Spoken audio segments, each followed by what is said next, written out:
Praise lord. యేసునామ స్మరణ ఉదయకాల కార్యక్రమానికి మీ అందరికీ ఆహ్వానం. తెచ్చారండి. ఈ ఉదయకాలం ఎలాగున్నారు? ఎండలు ఎక్కువ అవుతూ ఉంటున్నాయి కదా, మరి క్షేమంగా ఉండండి. పరీక్షలు రాసే వారిని కూడా మీ కొరకు కూడా మేము ప్రార్థన చేస్తూ ఉంటున్నాం. అయితే ఈరోజు వాగ్దానం ఏంటో విందాం. నిర్గమకాండం 3:8. కాబట్టి ఐగుప్తీయుల చేతిలో నుండి వారిని విడిపించుటకును, ఆ దేశంలో నుండి విశాలమైన మంచి దేశమునకు, అనగా పాలు తేనెలు ప్రవహించు దేశంనకు వారిని నడిపించుటకును దిగి వచ్చిన్నాను.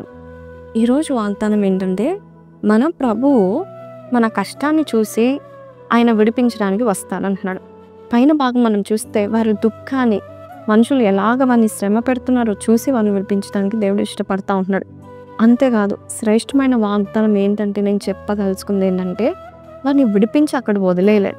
వారిని విడిపించి మంచి దేశం, విశాలమైన మంచి దేశానికి తీసుకెళ్తా అన్నాడు. పాలు తేనెలు ప్రవహించే దేశానికి తీసుకెళ్తా అన్నాడు. ఎజికెల్ గ్రంథంలో మనం చూసినట్లయితే 20:16 సకల దేశాలకు ఆభరణంగా ఉండే దేశానికి తీసుకెళ్తా అన్నాడు. ఎంత అద్భుతం అండి! నీ ప్రభు కూడా నీ కష్టాన్ని చూసి, నీ శ్రమను చూసి నిన్ను విడిపించి వదిలేయడం కాదు, నీకు పెళ్లి చేసి వదిలేయడం కాదు, నీకు పెళ్లి చేసి పిల్లల్ని ఇచ్చి నిన్ను ఆశీర్వదించి నీ కుటుంబాన్ని, నీ భర్తని, నీ పిల్లల్ని, నీ కుటుంబాన్ని వంశపారపర్యంగా ఆశీర్వదించాలని ఆయన కోరుకుంటా ఉన్నాడు. నీకు ఇల్లునిచ్చి నీకు అన్ని విధాలుగా ఆశీర్వాదం దేవుడు దయచేయాలని ఆశపడతా ఉంటున్నాడు. ఈరోజు వాగ్దానం ఎవరైతే నమ్ముతారో వారికి దేవుడు దయచేస్తూ ఉంటున్నారు. నమ్ముతారా? నా ప్రభు, నా దేవుడు నాకు ఇట్టి కార్యం చేస్తాడా? నన్ను ఈ దాసత్యము నుంచి విడిపించడం మాత్రమే కాదు, ఉన్నతమైన స్థితిలో కూడా నిలబెడతాడా? అవునండి, మన ప్రభు అంతే. ఆయన శ్రద్ధ నిలిపితే అంతే ఉంటుందండి.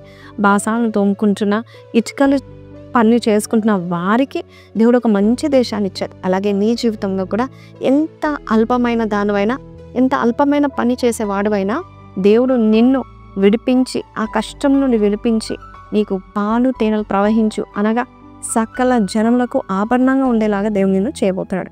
ఈ వాగ్దానం మీతో మాట్లాడితే చిన్న ప్రార్థన చేస్తాను. ఈ వాగ్దానం స్వతంత్రించుకుందామా? బాగుంది కదా, స్వతంత్రించుకుందామండి. కళ్ళు మూసుకుందాం. పరిశుద్ధ మహోన్నతులకు తండ్రి, మాతో మాట్లాడిన విధానం బట్టి నీకు వందనాలు. మా మధ్యలో నువ్వు నిలబడి నాయన ప్రభా యేసయ్యా, అయ్యా తండ్రి యేసయ్య, మమ్మల్ని విశాలమైన మంచి దేశంలో తీసుకెళ్తున్నందుకు నీకు వందనాలు. మేము నమ్ముచున్నాము నాయన ప్రభా.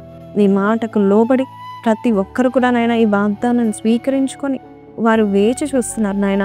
నన్ను విడిపించడం మాత్రమే కాదు, నన్ను విశాలమైన మార్గంలో తీసుకెళ్తాడని అయ్యా ఎవరైతే నమ్ముతున్నారో అట్టి వారికి నీ కార్యం నెరవేర్చమని యేసు పరిశుద్ధ నామములో అడిగి వేడుకొంచున్నాం తండ్రి, ఆమేన్.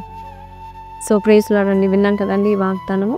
సో ఈరోజు ఈ వాగ్దానం మీతో మాట్లాడినట్లయితే కింద కామెంట్లో God is going to keep me in the best place అని పెట్టండి. May God bless you. God bless you.